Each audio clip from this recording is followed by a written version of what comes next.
નમસ્કાર, આપ જોઈ રહ્યા છો નેશન પ્લસ ન્યૂઝ. હું છું આપની સાથે હિરલ પંડ્યા.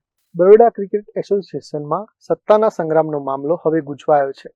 સુપ્રીમ કોર્ટમાં હાલ ઉનાળુ વેકેશન ચાલી રહ્યું હોવાથી આ મુદ્દે મધ્ય જુલાઈમાં સુનાવણી થાય તેવી શક્યતા છે, જેને ધ્યાનમાં રાખીને ગુજરાત હાઈકોર્ટે હવે 4 ઓગસ્ટના રોજ વધુ સુનાવણી રાખવાનો નિર્ણય કર્યો છે.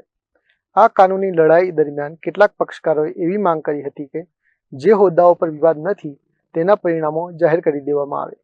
અત્રે ઉલ્લેખનીય છે કે બીસીએમાં પ્રમુખ, સેક્રેટરી અને ખજાનચીની મુખ્ય પોસ્ટને લઈને જ મોટો વિવાદ ચાલી રહ્યો છે. આ માંગ પર હાઈકોર્ટે લાલ આંખ કરતા માર્મિક ટિપ્પણી કરી હતી કે મુખ્ય હોદ્દાઓ સિવાય જો પરિણામ જાહેર કરવામાં આવે તો અધૂરી બોડી માથા, હૃદય અને ફેફસા વગરના શરીર જેવી બની જશે, જેનો કોઈ અર્થ રહે નહીં. કોર્ટે ચિંતા વ્યક્ત કરતા એ પણ નોંધ્યું હતું કે એકવાર પરિણામ જાહેર થાય પછી હોદ્દેદારોનો કાર્યકાળ 3 વર્ષનો હોય છે. જો અદાલતી કાર્યવાહી લાંબી ચાલે તો તેનો સીધો ફટકો ચૂંટાયેલા સભ્યોના કાર્યકાળ પર પડી શકે છે.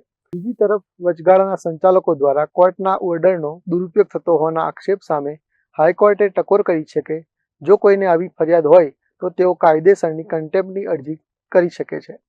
હાલ પૂરતું સિંગલ જજના આદેશ અનુસાર બીસીએની વર્તમાન કમિટી માત્ર એક કાર્યકારી સમિતિ તરીકે જ કામ કરશે.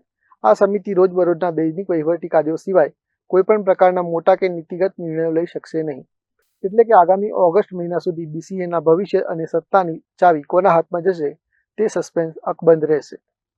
કેમેરામેન નવનીત પરમાર સાથે Chirag Patel, nation plus news, Vadodara.